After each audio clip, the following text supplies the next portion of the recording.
살다가 보면은 정말 어쩌다가 너무도 갑작스럽게 경천동지할 만한 일들이 일어납니다. 뭐 건강한 사람이 암 진단을 받을 때, 이럴 때는 이제 가족 구성원 전체가 다 놀라죠.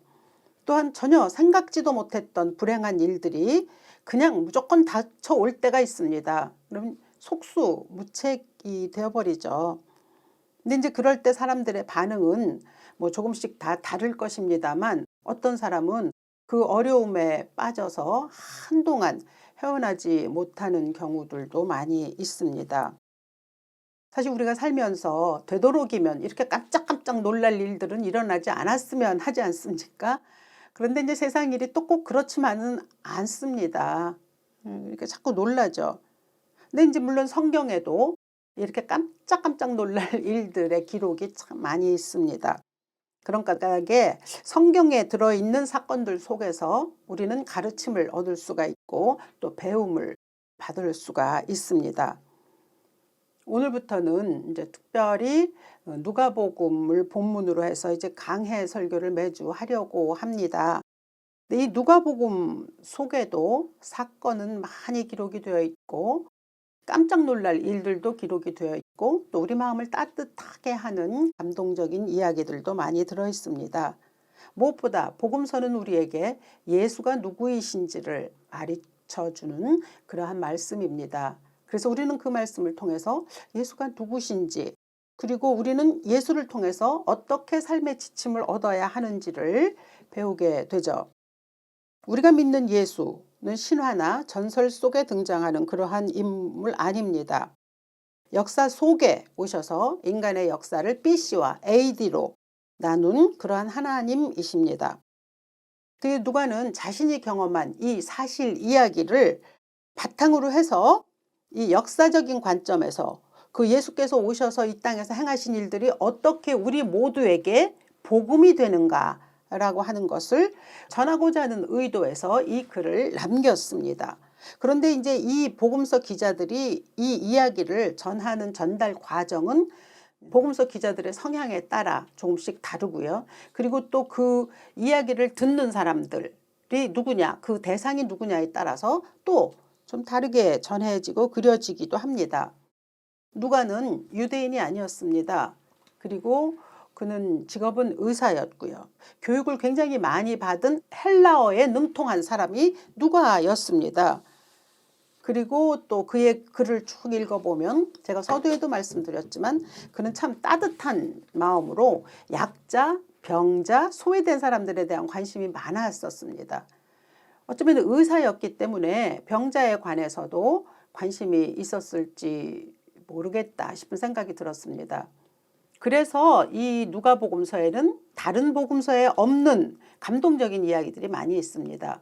선한 사마리아인, 또 나무에 올라갔던 삭개오 이야기, 또 돌아온 탕자, 부자와 나사로, 이러한 말씀들은 우리의 마음을 참 감동시키고 움직이지 않습니까? 울림이 있죠. 근데 그것이 이제 이 누가의 따뜻한 마음에서 비롯된 것이 아닐까 이제 그렇게 학자들이 추측하죠. 그리고 그는 누가복음뿐만 아니라 사도행전까지 기록했거든요. 그렇게 함으로써 예수님의 복음이 제자들에 의해서 계승되는 것까지 그는 그의 임무를 완수하면서 자연스럽게 복음의 역사를 연결시켰습니다.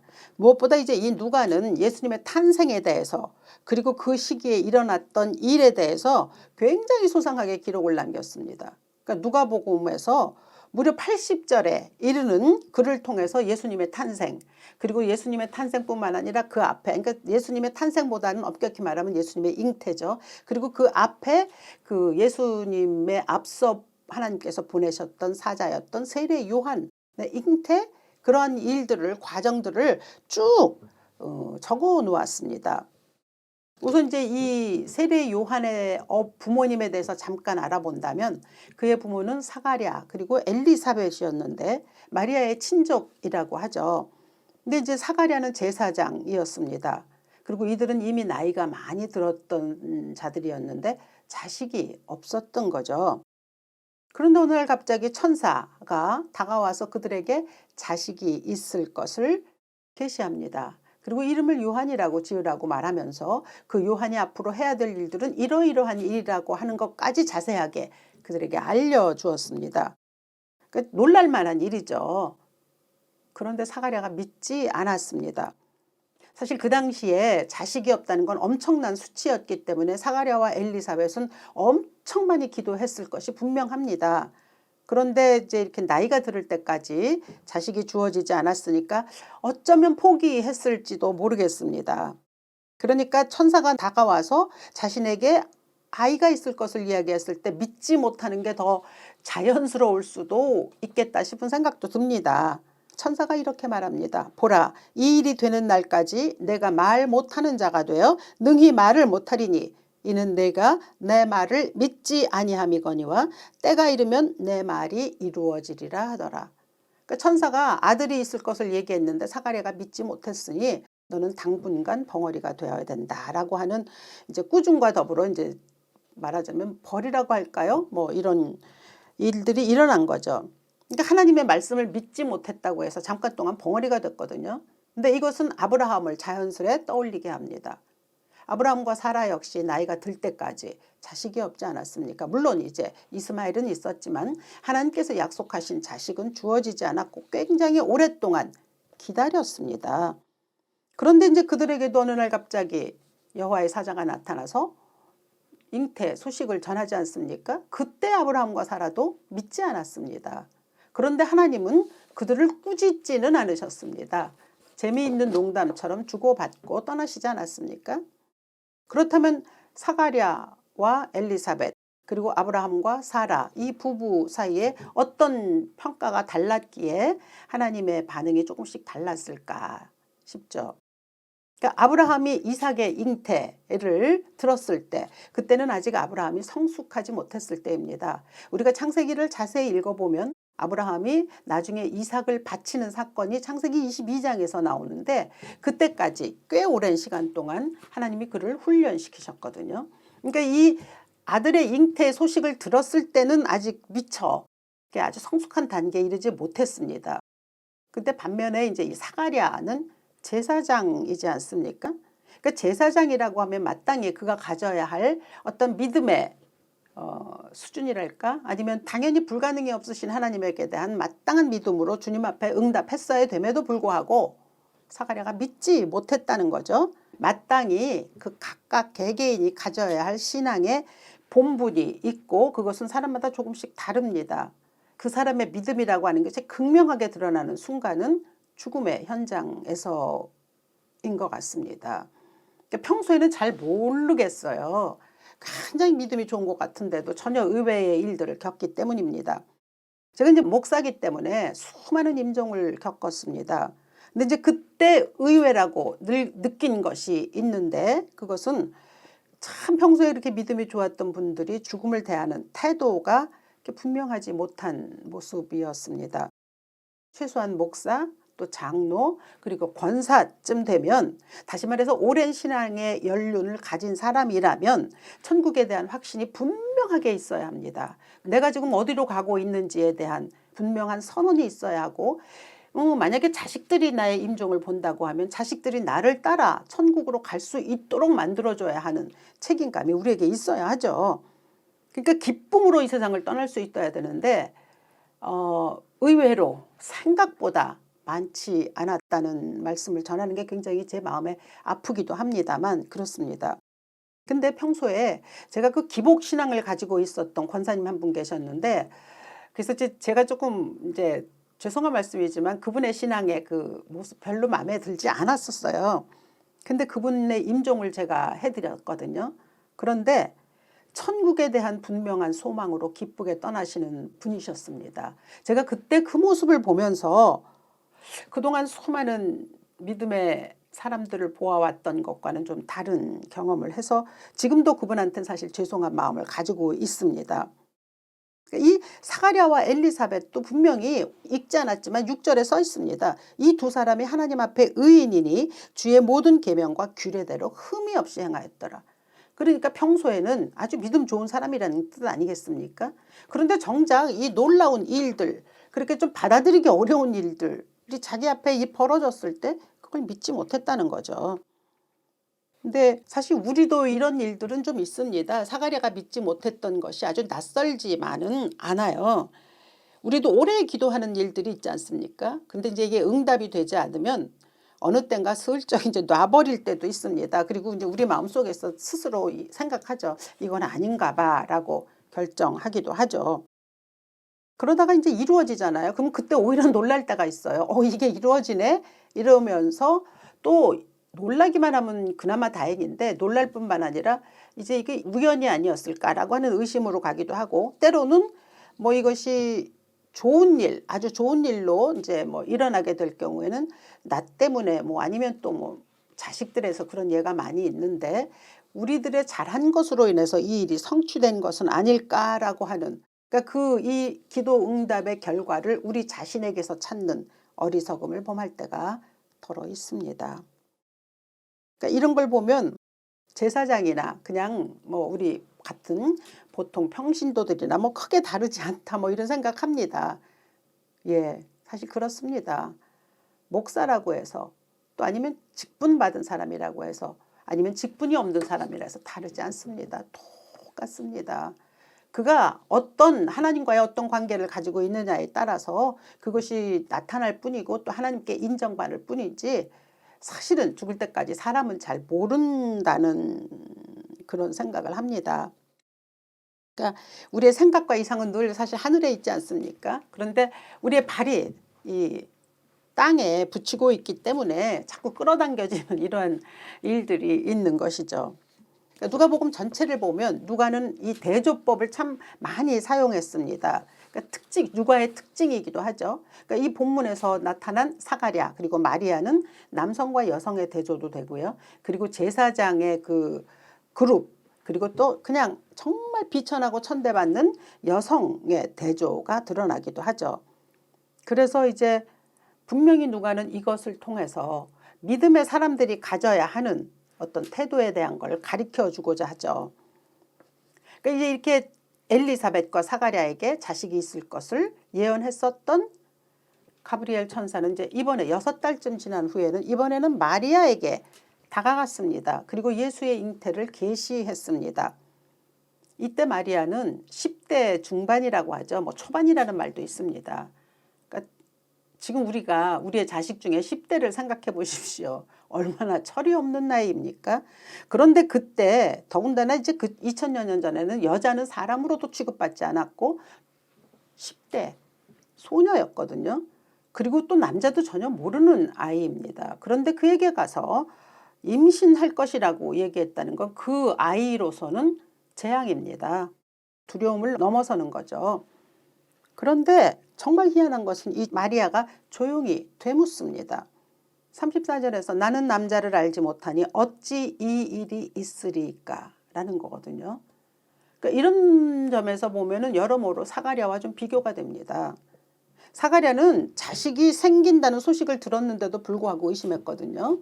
뭐 기뻐 날뛰어야 되는데 이 의심했지 않습니까? 그렇지만 마리아는 천사의 말이 이게 정말 청천벽력과 같은 말이었음에도 불구하고 침착하게 하나님의 역사가 어떻게 이루어질 것인가에 대한 질문을 던졌다는 거죠.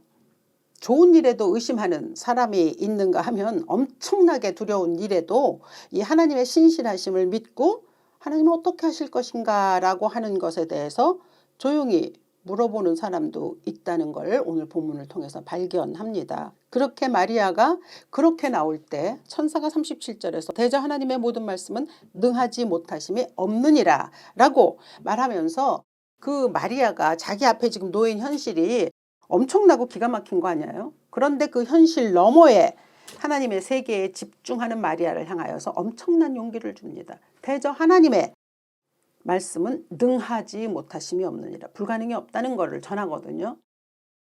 그런데 마리아가 그 말씀에 온전히 순종하며 주의 여종이오니 말씀대로 이루어지이다 라고 하며 반응했다, 응답했다고 성경이 기록하고 있습니다. 놀라운 일입니다. 그냥 우리가 다 그렇게 이루어졌고 지금은 이제 우리가 예수님의 어머니 마리아로 다 알고 있기 때문에 뭐 그러려니 할 수 있으려는지 모르지만 결코 그렇지 않습니다. 그때 마리아에게는 이건 정말 기가 막힌 일이었거든요. 그래서 이제 우리가 이 일을 이렇게 성경을 통해서 읽어보면 어쩌면 사가랴의 반응이 더 가깝게 다가올 수도 있습니다. 뭐 그럴듯하게 더 인간적이잖아요. 또 마리아의 믿음은 이건 좀 어렵다. 그리고 마리아는 예수님의 어머니였잖아. 그러니까 뭐가 달라도 다르지라고 생각할 수가 있다는 거죠, 우리가. 근데 우리는 지금 뒤에 나타난 결과를 보고서 그렇게 생각하는 거지만 그때 당시 마리아는 비천한 여인이었습니다. 그냥 아무도 생각하지 않은 10대 중반의 소녀였다니까요. 근데 하나님이 그녀를 찾아가셨다는 점에 직시하셔야 합니다. 하나님이 그녀를 찾아가셨고 또 그녀는 참으로 용쾌, 무조건적인 순종 그리고 신뢰로 하나님 앞에 엎드렸습니다. 그러니까 이런 걸 보면은 하나님은 누가 잘났다고 해서 그가 뛰어나다고 해서 그에게 가서 당신의 일을 맡기시지는 않습니다. 그러니까 전혀 형편없었던 아무것도 자랑할 것이 없던 한 소녀, 그가 바로 마리아죠. 그러니까 하나님의 선택하심은 전혀 구별이 없다라고 하는 거죠. 이것은 오늘날 우리에게도 마찬가지입니다. 마리아는 예수 그리스도를 육신으로 잉태해서 육신의 어머니가 되었죠. 우리에게는 하나님께서 우리에게 찾아오셨을 때 예수의 동반자가 되기를 원하신다는 사실을 잊지 마십시오. 그리고 우리에게 예수의 씨앗을 품게 하십니다. 그리고 우리를 통해서 또 다른 하나님의 생명을 나타날 수 있도록 하는 그러한 사명을 우리에게 맡기셨습니다. 사람마다 분복이 있다고 하거든요. 그러니까 하나님께서 이 땅에 사람을 보내실 때 각기 그에게 주신 소명, 일거리, 사명 이런 것들이 다 다릅니다. 세례 요한의 경우는 예수님의 오심에 앞서서 하나님께서 보냈던 최후의 선지자였거든요. 신약의 마지막 선지자였는데 그는 그렇게 하기 위해서 빈들에 거하게 하셨고요. 그리고 또 그로 말미암아 예수께서 세례를 받았죠. 그리고 그는 백성들에게 불과 같은 회개를 전했습니다. 그리고 결국은 제사장 후손, 의인의 후손답게 헤롯에게 그의 잘못에 대해서 저항하다가 순교했습니다. 근데 예수께서 요한에 대해서 이렇게 말씀하셨습니다. 여자가 낳은 자 중에 요한보다 큰 자가 없도다. 여러분 우리의 인생은 기껏해야 100년입니다. 100년도 너무 길어요. 그런데 이 여자가 낳은 자 중에 요한보다 큰 자가 없다고 말씀하셨거든요. 우리도 다 큰 자가 되기를 원하고 우리 자식 다 그렇게 되기를 바라지 않습니까? 근데 이 짧은 100년 동안에 그냥 아웅다웅할 거 없는 것 같아요. 하나님이 어떻게 그를 들어 쓰시는가에 대해서 집중해야 합니다. 그러니까 하나님 앞에 하나님의 뜻 앞에 그저 내 사명을 잘 감당하고 살아간다는 것, 그것은 모두가 다 행복한 자이고 큰 자라고 하는 말씀을 예수께서 오늘 우리에게 들려주십니다. 그러니까 우리에게 주신 사명 다 다르지만 그러나 누구라도 다 복되다라고 하는 사실은 공통적이라는 점입니다. 그런데 이 복된 사람들은 사실은 서로 그 복을 향유하고 함께 즐거워합니다. 마리아가 천사로부터 계시를 받았잖아요. 그리고 난 다음에 그녀는 엘리사벳을 찾아갔습니다. 이미 엘리사벳은 6개월이 되었거든요. 근데 그곳에서 석 달을 함께 머물렀다고 성경이 전하거든요. 그러니까 석 달을 함께 머무르면서 그들이 무엇을 했을까요? 찬양했겠죠. 자기들에게 이루어진 하나님의 일에 대해서 얼마나 많은 이야기들을 나누었겠습니까? 엘리사벳은 산전수전 다 겪은 여인입니다. 그런데 이제 자기 뱃속에서 아기가 뛰어노는 거, 그리고 마리아가 들어오는 것을 보자 자기 애가 막 태동하는 걸 보고 놀랍게 성령이 충만했다고 성경이 기록하거든요. 마리아로서는 정말 아무하고도 의논할 수 없는 이 일을 엘리사벳과 이야기할 수 있었다는 것이 그녀로서는 또 커다란 피단처도 될 수 있고 또 보호자도 될 수 있었을 거라고 생각합니다. 얼마나 그들이 복되게 보냈는지 요 마리아와 엘리사벳이 함께 있었던 기록에 대한 39절부터 45절까지의 복이라는 단어가 수도 없이 연거푸 등장합니다. 복 있는 사람의 만남, 복 있는 사람의 함께함, 동거함이겠죠. 우리 얼마나 복에 대해서 간절합니까? 누구나 다 복 받기 바라죠. 그리고 또 이 복을 받기를 원하는 자들에겐 하나님께서 틀림없이 복을 주십니다. 오늘 45절에서 엘리사벳이 마리아를 보면서 이렇게 말합니다. 주께서 하신 말씀이 반드시 이루어지리라고 믿은 그 여자에게 복이 있도다. 그러니까 여러분이 복을 받고 싶으시다고 하면 하나님께서 하신 말씀을 그대로 믿는 것이 우선해야 합니다. 그럼요. 하나님이 복의 원천이신데 그 말씀을 믿지 않는데 어떻게 우리가 복을 받을 수 있습니까? 그리고 그 믿음이 없으면 믿음 달라고 기도해야죠. 근데 이 고백을 그러니까 주께서 하신 말씀이 반드시 이루어지리라고 믿는 그녀는 복이 있다고 할 때 이건 마리아를 얘기하지만 엘리사벳은 자기 자신에게도 주는 말씀이었을 것입니다. 예, 믿습니다. 제가 지금 이 나이 될 때 하나님께서 자식을 주셔서 이 일을 감당할 수 있게 하셨으니 저 역시 분명히 복을 받은 사람입니다. 그래서 이제 자기의 복과 마리아가 받은 복을 서로 함께 나눴다는 거죠. 그러니까 하나님의 은혜를 받은 사람들끼리 함께 나누는 축복의 시간이죠. 저는 여러분들이 이러한 복을 함께 나눌 수 있는 지인들이, 친지들이, 친구들이, 가족들이 많기를 바랍니다. 그래서 이 둘이 그렇게 함께 머무는 가운데 본문은 이어지는 이제 오늘의 본문이 되겠죠. 마리아 찬가로 연결됩니다. 마리아 찬가. 이걸 라틴어 첫 마디를 따서 마니피카시라고 부릅니다. 근데 이제 이 찬양은 음악가들이 이게 작곡을 했어요. 이 찬양을 가지고. 근데 특별히 이제 바하는 합창에다 트럼펫과 팀파니를 곁들인 곡을 썼는데 그 곡이 굉장히 많은 수도원과 성당과 교회들에서 연주된다고 하죠. 생각보다 이제 교회는 덜 하는데 성당에 가면 이 마리아 찬가는 엄청난 보물로 여겨집니다. 그러니까 이 겉으로는 정말 겉으로 드러난 현실은 너무 기가 막힌 거였지만 마리아는 오늘 본문에서 전합니다. 46절 47절까지 마리아가 이르되 내 영혼이 주를 찬양하며 내 마음이 하나님 내 구주를 기뻐하였으면 그에게 주어진 환경, 일, 사건 기가 막힌 일입니다. 도저히 정말 이해할 수도 없고 받아들일 수도 없는 그 정말 그런 이야기이지만 마리아는 영으로 마음으로 하나님을 기뻐했다고 전합니다.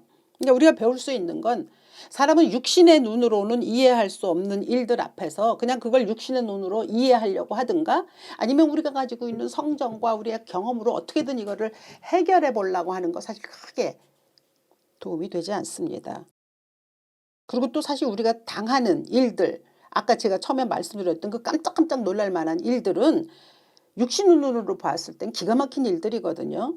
그래서 그 안에 필요한 것은 뭐냐면 그 사건 속에 들어있는 그 놀라운 배후에서 역사하신 하나님을 볼 수 있는 눈, 마음, 영 그게 없으면 그 많은 일들로 인하여 우리가 지레 주눅이 들기도 하고 모든 것을 자포자기할 수도 있고 그냥 놀라서 그 속에서 그냥 파묻혀서 아무것도 아닌 일이 되기도 하고 그렇게 되는 거죠. 그러니까 이 마리아의 찬가를 잠깐 살펴보면서 그 마리아의 찬가 속에 우리의 삶에서 우리가 이렇게 놀라는 일들이 있을 때 그걸 어떻게 끌어들여서 그 마리아 찬가를 우리의 삶에서 또 살아서 움직이게 할 수 있을까를 잠깐 보려고 합니다. 48절은 보면 그의 여종의 비천함을 돌보셨다라고 마리아가 고백합니다. 그러니까 자기 자신이 얼마나 형편없는 존재인지 알아요. 그리고 자기에게 일어난 일이 얼마나 기가 막힌 일인지도 알지만 그녀는 여기에서 어떻게 고백하냐면 이제 후로는 만세 나를 복이 있다 일컬으리로다. 이건 말도 안 되는 고백입니다. 그러니까 이게 사람의 말로 한 게 아니죠. 사람의 생각으로 한 게 아니죠. 하나님께서 고백하게 하신 거죠. 영으로 마음으로 실토하게 하신 거 아니겠습니까? 자기가 얼마나 연약한지 모르지만 하나님이 이런 일들을 나에게 행하셨다면 분명히 하나님은 나를 복되게 만드실 것이다 라고 하는 그냥 놀라운 그 자신감이거든요. 그리고 우리 지금 오늘날 다 맞잖아요. 마리아가 얼마나 모든 오고 오는 세대의 사람들에게 존중받는 여인이 되었습니까?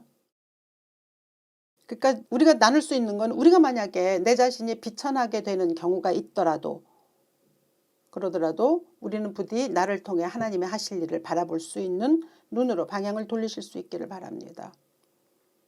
마리아는 또 고백하죠. 50절입니다. 긍휼하심이 두려워하는 자에게 대대로 이르는도다. 두려워한다고 했거든요. 왜 두렵지 않습니까? 이게 기가 막힌 일이잖아요. 그러니까 우리에게도 살다가 보면 두려워하는 일들이 얼마든지 생길 수 있습니다. 그래서 내가 참 초라해지고 이거 어떡하지 라고 하는 이러한 형편들이 놓일 때 당연히 불안하고 두려움이 따라올 수 있지만, 그러나 우리를 돌아보지 않냐고 하나님을 돌아보면 하나님이 이 일을 나에게도 허락하셨구나. 그렇다면 하나님 분명히 여기서 내가 피할 길을 여실 것이고 또 내가 가야 할 길로 인도하실 것이다. 그래서 하나님의 긍휼하심에 나를 맡기는 거죠. 이 은혜로 가득하시기를 바랍니다. 우리를 결코 어려움에 그대로 내버려 두시지 아니하시는 하나님이세요. 지금 여러분들 가운데 줄이거나 경제적으로 굉장히 곤궁함에 빠진 분 계십니까? 살다 보면 우리 그런 일 많이 있거든요. 53절이 전합니다. 줄이는 자를 좋은 것으로 배불리셨으며. 여러분 이 말씀대로 믿으십니까? 이게 그냥 내가 좀 더 있었으면 하는데 물질이 좀 작아서 하나님 앞에 구하는 그런 기도 아닙니다. 줄인다고 했어요. 배가 고프다고 했거든요. 현실적인 삶의 문제가 우리를 괴롭힌다고 다가왔을 때, 그래서 정말 경제적인 공경에 빠져 있을 때, 그때 하나님을 바라고 기대하는 거죠. 이 마리아의 고백이 나의 고백이 될 수 있도록 여러분들이 그러한 은혜를 받기를 바랍니다. 그뿐만이 아니라 살다가 보면 우리가 여러 가지로 사람들로부터 또는 누군가 아니면 무엇인가에 의해서 압박을 받을 때도 있거든요. 그러면 또 그렇게 압박이 우리에게 주어지면 초라하게 되잖아요. 51절로부터 52절은 마리아는 이렇게 전합니다. 그의 팔로 힘을 보이사 마음의 생각이 교만한 자들을 흩으셨고 권세 있는 자를 그 위에서 내리치셨으며 비천한 자를 높이셨다. 그럼요. 세상에 교만한 자 하나님께서 끝끝내 해결해 주십니다. 하나님의 팔로 힘을 보이신다고 하셨거든요. 그리고 악은 물리치고 교만한 자는 흩으신다고 했기 때문에 그저 내가 악에 안거하고 내가 교만하지 않고 내가 그 마음의 생각이 하나님 앞에 합당하게 여기심을 입을 수 있도록만 하는 것이 우리의 할 일이죠. 하나님께서 그 모든 자들을 다 내리쳐 주신다고 했으니 우리의 삶에서도 이러한 일이 혹시 일어난다고 했을 때 그저 할 수 있는 건 하나님께만 가는 겁니다. 우리의 영혼이 뭐랄까요? 주님의 은혜로 충만하지 않으면 모든 삶이 다 부정적이 됩니다. 그럼요. 그런 일들을 겪게 될 때 내 영혼이 육신적으로 볼 때는 기가 막힌 현실일지라도 영혼이 그렇게만 되지 않으면 그러면 정말 놀라운 일이 벌어집니다. 은혜의 사슬에 우리가 묶이잖아요. 그러면 희한하게 지금 내가 있는 형편은 좀 형편없고 또 어이도 없고 또 걱정되고 심란하기 짝이 없는데 이상하게 긍정의 기운이 우리를 싸매고 돕니다. 그래서 나 스스로도 놀라는 거죠. 이 평강은 뭐지? 이 아무렇지도 않은 이 마음은 뭐지? 하나님 주시는 거죠. 그래서 결국 우리가 하나님을 찬양하게 되는 거 아닙니까? 그래서 우리의 입술에서 내 지금 주어진 상황과는 상관없이 나는 복된 자라고 하는 고백이 나오게 되는 겁니다. 우리 인생에는 참으로 때때로 고통도 그리고 기쁨이 순차적으로 오기도 하고 함께 오기도 하고 띄엄띄엄 오기도 하지만 아무튼 두 측면이 동반될 때가 많습니다. 그리고 믿음만이 이 두 가지를 끌어안게 만듭니다. 그래서 오늘 우리가 누가복음 1장을 통해서 마리아의 믿음과 그리고 또 엘리사벳의 믿음과 저들이 하나님을 찬양한 그 믿음을 본받을 수 있기를 바랍니다. 그래서 우리의 삶에서 일어나는 수많은 놀라운 일들 속에서 더 이상 그렇게 깜짝깜짝 놀라면서 믿음 없는 사람처럼 살지 말고 믿음 있는 사람처럼 내 삶에서 하나님이 어떻게 이루어 가실지를 참으로 기대하고 그 기대한 것이 하나하나 이루어지는 것을 경험하실 수 있는 그러한 여러분들이 되기를 바랍니다. 그러니 부디 스스로를 복된 자라고 선언하십시오. 나쁜 거 입에 올리지 아니하고 하나님이 하실 거라고 하는 긍정적인 선언으로 여러분의 삶을 아름답게 이루어 가실 수 있기를 이 아침 주 예수의 이름으로 축원합니다. 살아계신 아버지, 우리의 삶에 참으로 많은 일들이 일어납니다. 때로는 예기치 못했던 일들도 일어납니다. 이 마리아와 엘리사벳에게도 전혀 생각하지 못했던 일들이 일어났지만 이들의 또 반응도 달랐지만 결국 하나님께서 저들을 축복하신 일들은 공통적으로 이루어졌습니다. 그래서 저들은 모두 다 하나님을 찬양했습니다. 우리의 삶에도 이러한 일들이 일어날 수 있도록 축복하여 주시옵소서. 내 앞에 일어난 일들을 육신의 눈으로 바라보고 좌절할 것이 아니라 영의 눈으로, 마음의 눈으로 바라보게 하시고 하나님을 찬양할 수 있는 경지에까지 이룰 수 있는 우리 모두 될 수 있도록 축복하여 주시옵소서. 거룩하신 주 예수 이름으로 기도합니다. 아멘.